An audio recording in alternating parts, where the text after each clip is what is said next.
अस्सलामुअलैकुम, आप देख रहे हैं इकोनॉमी मैटर्स और मैं हूं शाहजेब अहमद। सबसे पहले शामिल करते हैं टॉप स्टोरीज। IMF का हुकूमत से टैक्स और नॉन टैक्स रेवेन्यू बढ़ाने पर जोर। पेट्रोल और डीजल पर लेवी मजीद ₹5 लीटर बढ़ाने की तजवीज़। पाकिस्तान और आलमी मालियाती इदारे में स्टाफ लेवल मुआहदे के लिए मुज़ाकरात जारी हैं। चंद रोज में ऐलान मुतवक्के। जेट फ्यूल की कीमतें बढ़ने से फ़ज़ाई सफ़र मजीद महंगा। मुतादिद एयरलाइन से किरायों में 100% तक इजाफा। PIA तर्जुमान के मुताबिक फ्यूल सरचार्ज लगने से टिकट महंगा हुआ। और मुल्क में खाद की किल्लत का कोई खदशा नहीं, हुकूमत का मुनासिब ज़खायर होने का दावा। वफाकी वज़ीर ग़िज़ाई तहफ़्फ़ुज़ राना तनवीर की ज़ेर सदारत इजलास में तलब और रसद का जायज़ा। फर्टिलाइज़र कंपनियों के नुमाइंदों की भी इजलास में शिरकत। टॉप स्टोरीज आगे हैं, अब कुछ जिक्र करेंगे गैर मुल्की करेंसियों का, इसका जायजा लेते हैं। इंटर बैंक में देखा जाए तो डॉलर की कदर में रोजाना की तरह आज भी 1 पैसे की कमी देखी जा रही है, जिसके बाद कीमत ₹279.20 पर आ गई है। यूरो का जिक्र करते हैं तो इसमें ₹1.37 की बड़ी कमी देखी गई। फिर बरतानवी पाउंड भी आज ₹1.66 सस्ता हुआ है। ये तो सूरत हाल रही है। बात कर लेंगे गोल्ड की। गोल्ड के हवाले से आज भी आपको अपडेट करें कि 2 दिन की तेजी के बाद सोने की कीमत में फिर हम बड़ी कमी देख रहे हैं। फी तोला ₹11,000 सस्ता हो गया है, जिसके बाद कीमत ₹4,68,262 पर आ गई है। 10 ग्राम सोने के हवाले से आपको बताएं तो यह भी ₹9400 सस्ता हुआ। इंटरनेशनल मार्केट का भी आपको जिक्र करते हुए बताएं कि फी ऑन्स दाम $110 कम हो गए हैं, जिसके बाद इसकी कीमत $4,455 पर आ गई है। आज के मौजू की तरफ आते हैं। आज बड़ी अहम डिस्कशन हमने स्टॉक मार्केट के हवाले से करनी है। जंग जो चल रही है, ईरान की जंग के हवाले से आपको बताएं कि ईरान जंग के जो पाकिस्तान स्टॉक एक्सचेंज है, इस पर जो असरात हैं वो क्या होंगे। वो असरात हम मुसलसल देख भी रहे हैं। मंदी और फिर मंदी, मुसलसल यही रुझान चल रहा है। तो ये तो वो सूरत हाल है जो आजकल कैपिटल मार्केट का मुकद्दर बन चुकी है। मशरक़ वुस्ता की जो कशीदगी है, इससे जहां दुनिया भर की मार्केट्स हिलकर रह गई हैं, खासतौर पर एशियाई मार्केट्स हिलकर रह गई हैं, वहीं पाकिस्तान स्टॉक एक्सचेंज भी इससे मुतासर हुए बगैर ना रह सकी। मुसलसल हम रोज आपके साथ शेयर भी करते हैं मार्केट की सूरत हाल। अदाद शुमार को अगर देखें तो चंद हफ्तों में ही इंडेक्स 22,000 पॉइंट्स तक गिर गया है, फिर 10,000 पॉइंट्स तक रिकवर भी होते हमने देखा, लेकिन मुसलसल मंदी का रुझान है। इस दौरान 2,000 अरब रुपए से जायद का सरमाया भी निकल गया है। फिर एक तरफ मार्केट से गैर मुल्की सरमायाकारी का इनखला भी हम देख रहे हैं, दूसरी तरफ मुल्की इन्वेस्टर्स का रिस्क लेने से जो गुरेज है वो भी सामने आ रहा है। फिर कंपनियों के जो मुनाफे है उसमें भी कमी के इम्कानात सामने आ रही हैं। मार्केट को कितना मुतासर करेगा ये, और जो सिलसिला है ये कब जाकर रुकेगा, कहां जाकर रुकेगा, आज इसी पर हम बात करेंगे। हमारे साथ होंगे पाकिस्तान स्टॉक एक्सचेंज के साबिक डायरेक्टर जफर मोती साहब और डासन सिक्योरिटीज के CEO दिल आवेज भी हमें ज्वाइन करेंगे इस गुफ्तगू में। लेकिन उससे पहले एक खुसूसी रिपोर्ट तैयार की है रिजवान आलम ने स्टॉक मार्केट पर, वो आपको दिखाते हैं। मशरिक़ वुस्ता में जंग से दुनिया भर की मालियाती मंडियों में हलचल। पाकिस्तान स्टॉक एक्सचेंज भी लड़खड़ा गई। 26 जनवरी को 1,91,000 पॉइंट्स का संगे मील उबूर करने वाली मार्केट फरवरी में तेजी के नए रिकॉर्ड बनाना ही भूल गई। ईरान पर हमले के अगले ही दिन पाकिस्तान स्टॉक एक्सचेंज क्रैश कर गई। जब डोनाल्ड ट्रम्प साहब ने वीकेंड पे ऊपर अटैक किया, उसके बाद जब मार्केट खुली है 2 मार्च 2026 को, तो मार्केट गिरते ही हमने खुलते ही हॉल्ट हो गई थी मार्केट। और मार्केट में हमने तकरीबन उस दिन 16,000 पॉइंट की मंदी देखी, जो कि हाईएस्ट रिकॉर्ड है पाकिस्तान स्टॉक मार्केट का। जंग बढ़ती गई और मार्च का महीना स्टॉक मार्केट के सरमायाकारों को भारी माली नुकसान से दो चार कर गया। 2,000 अरब रुपए से ज्यादा का सरमाया मार्केट से निकल गया। एक माह की जंग में मार्केट 10% से ज्यादा नीचे आ गई। कुछ दीगर अवामिल भी मार्केट पर असरअंदाज हुए जो जंग से कबल तेजी के रुझान में दब गए थे। इसमें कोई दो राय नहीं कि पाकिस्तान स्टॉक एक्सचेंज में इतनी बड़ी मंदी के पीछे असल वजह खित्ते में जंग ही है। लेकिन इससे कबल पाकिस्तान स्टॉक एक्सचेंज में एक अहम तब्दीली रोनुमा हुई। यहाँ शेयर्स की खरीदो फरोख्त की अदायगियों और वसूलियों का जो निज़ाम है उसको T+2 कहा जाता था, उसको T+1 से तब्दील कर दिया गया।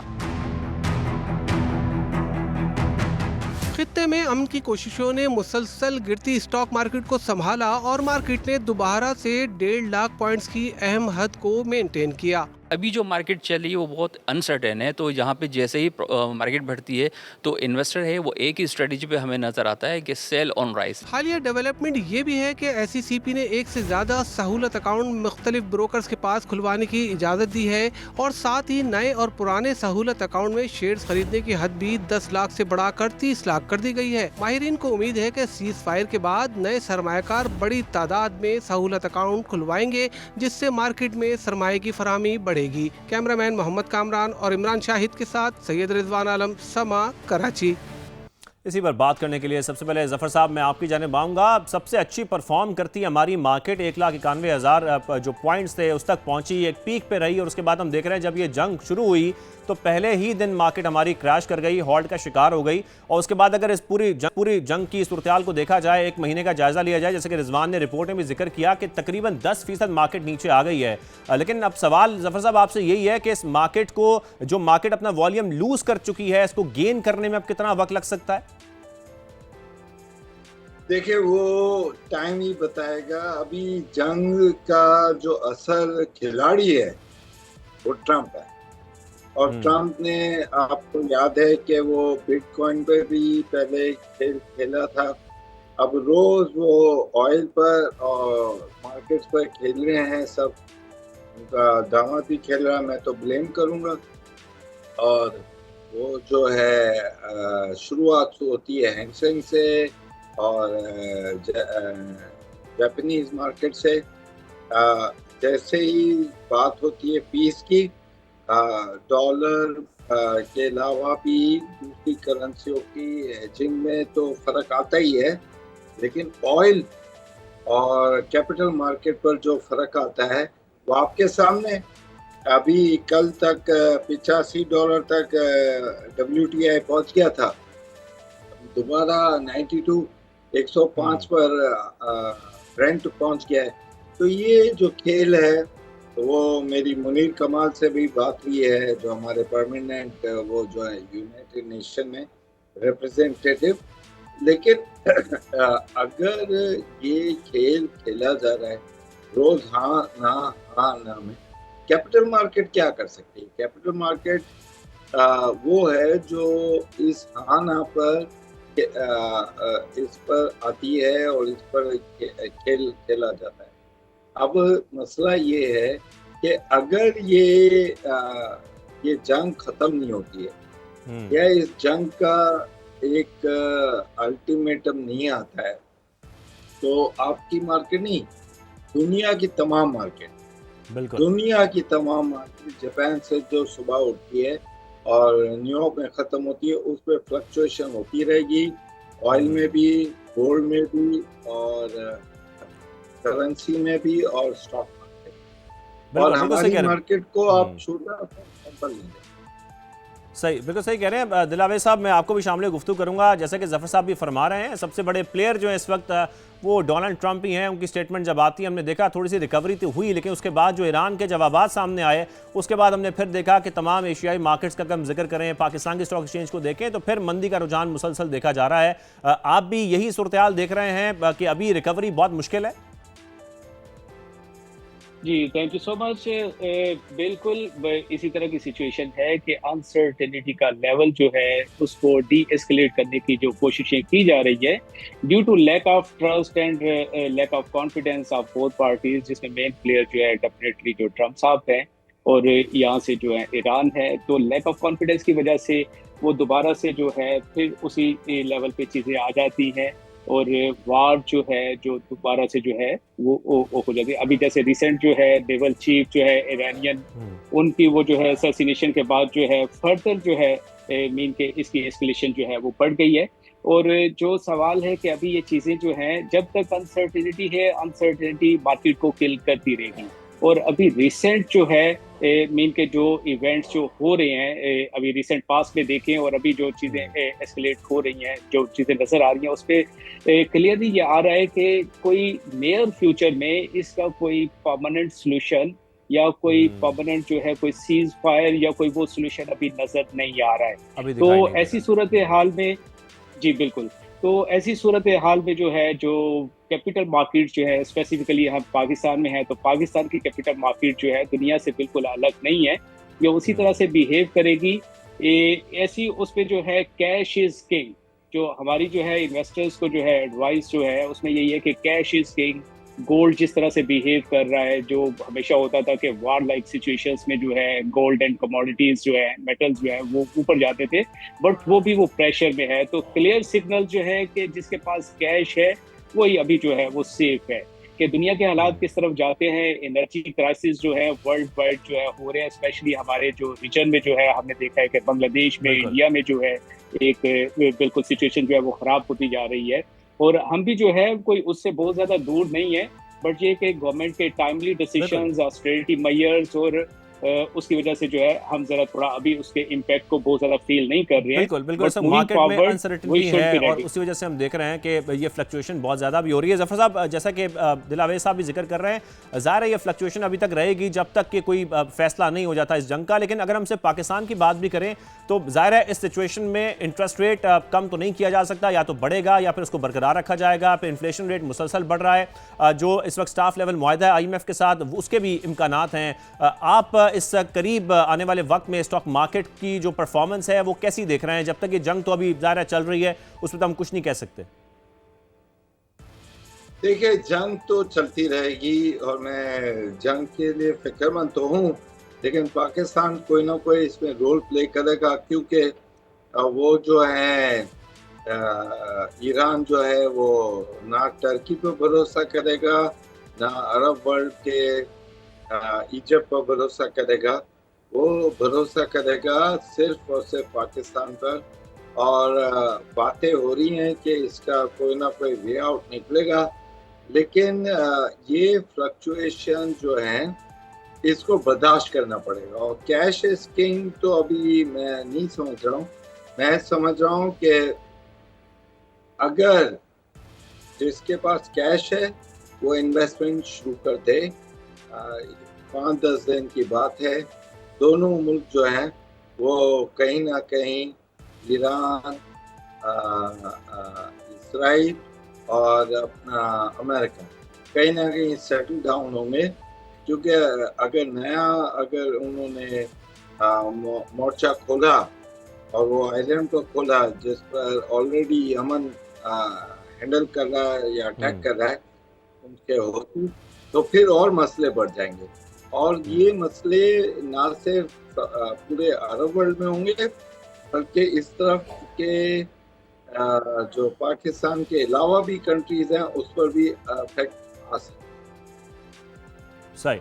अच्छा दिलावेर साहब, अगर हम कुछ ऐसी बात कर लें, ख़ासतौर पर जो सेक्टर्स हैं, मशरक़ वस्ता की सूरत-ए-हाल ज़ाहिर है हम सब के सामने है, और इससे सबसे ज़्यादा जो एनर्जी सेक्टर है वो मुतासर हो रहा है। हमारी मार्केट में ज़ाहिर है तेल और गैस के जो शोबे की जो सूरत-ए-हाल है वो भी हमारे सबके सामने है, लेकिन उसकी क्या सूरत-ए-हाल है इस वक्त? ताज़ा सूरत-ए-हाल क्या है? क्योंकि जो पेट्रोलियम रेट्स हैं उसकी अगर हम बात करें तो ऑयल एंड गैस की जो कंपनीज़ हैं वो लोकल जो प्रोडक्शन है उसके रेट्स भी पहले के मुकाबले में ज़्यादा कर चुकी हैं। तो आप इस सेक्टर को कैसा देख रहे हैं?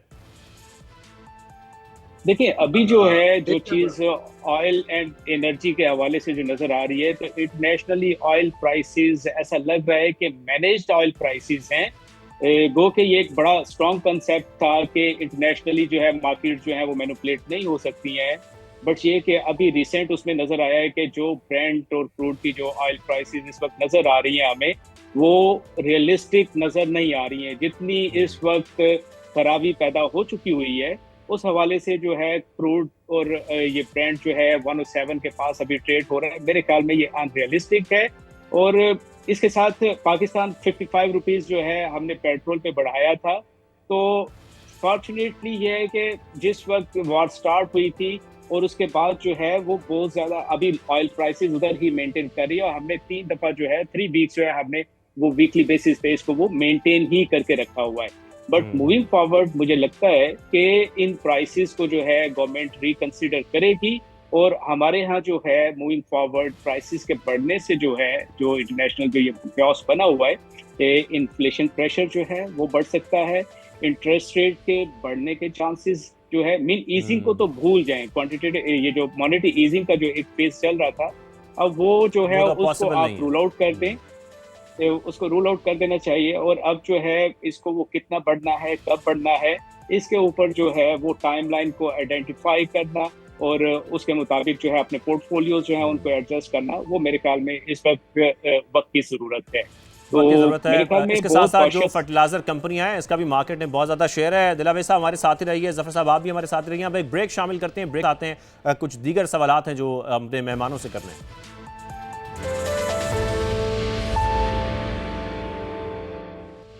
Welcome back. बात हो रही है स्टॉक मार्केट की। जफर साहब, मैं आपकी जाने आऊँगा। ज़ाहिर हम इस वक्त जिक्र मुख्तलिफ सेक्टर्स का कर रहे हैं। फर्टिलाइज़र सेक्टर को भी अगर देखा जाए, जो फर्टिलाइज़र कंपनियाँ हैं, इसकी मार्केट में भी शेयर बहुत ज़्यादा है स्टॉक मार्केट में, और LNG की सप्लाई की बंदिश भी हम देख रहे हैं, और जिससे ये कंपनियां शदीद मुतासिर भी हो रही हैं। इस सेक्टर को मुस्तकबिल में आप अपना जो उनका शेयर है वो बरकरार रखने के लिए कितना टाइम दरकार होगा, आपको क्या लगता है? सब डिपेंड करता है। अगर ये जंग खत्म हो जाएगी, हम अपना रोल प्ले कर लेंगे, तो फिर आपके पास फर्टिलाइजर के लिए गैस भी आ जाएगी। अभी गैस का तो मसला है, और आज मेरे ख्याल में कराची पूरे में इलेक्ट्रिसिटी का मसला हुआ है, और ये मसले चलते रहेंगे जब तक ये जंग खत्म नहीं हो। और मुझे यकीन है with in a matter of weeks भी नहीं, एक वीक, 1.5 वीक, ईरान जो कह रहा है कि भाई मुझसे बातचीत नहीं हो रही, बातचीत हो रही है, पाकिस्तान बातचीत कर रहा है, और ये बातचीत हमारी टॉप लेवल की टीम कर रही है, और वो अगर सक्सेसफुल हो गई तो फिर आपके पास ये फर्टिलाइजर के मसले, ये स्टॉक के मसले, डॉलर रुपी के पैरिटी के मसले, इंटरेस्ट रेट के मसले, ये सब हल हो जाएंगे। बिल्कुल, अगर ये बातचीत हो जाती है, ये तमाम मसाइल हल हो सकते हैं। दिलावर साहब, ज़ाहिर है अगर हम अपनी मार्केट को देखें, तो अगर लोकल इन्वेस्टर्स की भी बात करें, जो पाकिस्तान का इन्वेस्टर है, वो अगर सरमाया निकाल भी रहा है यहाँ से, तो कहीं तो वो सरमाया लगा रहा है, वो इन्वेस्टमेंट कर रहा है, तो वो इन्वेस्टमेंट किस शोबे में हो रही है, कुछ इस हवाले से आप शेयर कर सकते हैं? जी, इस वक्त जो चीज़ें जो नज़र आ रही हैं, इसमें लग रहा है कि लोग लिक्विडिटी को जो है वो ज़्यादा प्रेफर कर रहे हैं, और मार्केट में अगर कुछ सरमाया लग रहा है तो स्टेट ऑन्ड एंटरप्राइज मिलके गवर्नमेंट इंस्टीट्यूशंस जो हैं, जिसमें इंश्योरेंस हैं, बैंक्स हैं, या कुछ दूसरे पेंशन फंड्स हैं, वो इस वक्त जो है मार्केट में बाहर आ रहे हैं। अदरवाइज दूसरे जितने भी जो स्टेक होल्डर्स हैं, उस पे मोस्टली जो है मार्केट से लिक्विडिटी को प्रेफर कर रहे हैं। तो मार्केट में पैसा लगाने वाला जो है इस वक्त एलिमेंट बहुत कम नजर आ रहा है। लिक्विडिटी को लोग जो है वो ज्यादा प्रेफर कर रहे हैं, बट ये कि जैसे ही सर्टेनिटी का लेवल जो है वो इम्प्रूव होता है और अनसर्टेनिटी खत्म होती है, तो मेरे ख्याल में हमारी मार्केट जो है दोबारा से बेहतर होगी। और इस सारे सिनेरियो में जो यही वजह है, मैं आपकी एक बात तो कंटिन्यू करूं, क्योंकि आपने बैंकिंग सेक्टर का जिक्र किया, इसीलिए हम देख रहे हैं कि बैंकिंग सेक्टर इस मार्केट में, क्योंकि जाहिर है कि अहम शेयर रखता है, और उसकी कारकर्दगी भी कुछ कदरे बेहतर है बाकी सेक्टर से।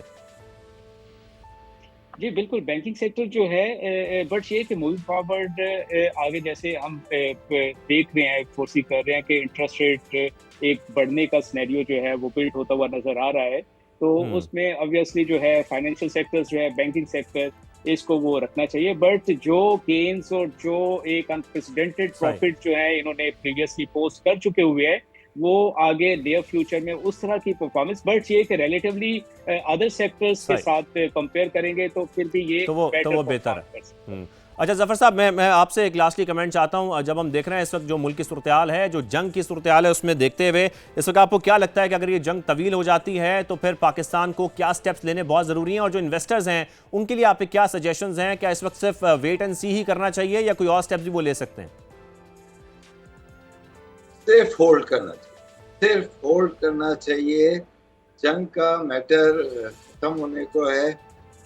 मैं नहीं पुल कर सकता कि ट्रंप क्या सोच रहा है, मैं नहीं बता सकता कि ईरान क्या सोच रहा है, लेकिन मैं एक बात जरूर बता सकता हूँ कि दोनों मुल्क विद इसराइल ये अफोर्ड नहीं कर सकते ना। हम ये जो मिडिल ईस्ट है वो बिल्कुल ये बर्दाश्त नहीं कर सकता। इस वक्त पूरी एशियाई मार्केट भी इसी वजह से मुतासर है। जफर साहब आपका भी बेहद शुक्रिया, आपने इकोनॉमी मैटर्स में हमें ज्वाइन किया। हमें इजाजत दीजिए, अल्लाह हाफिज़।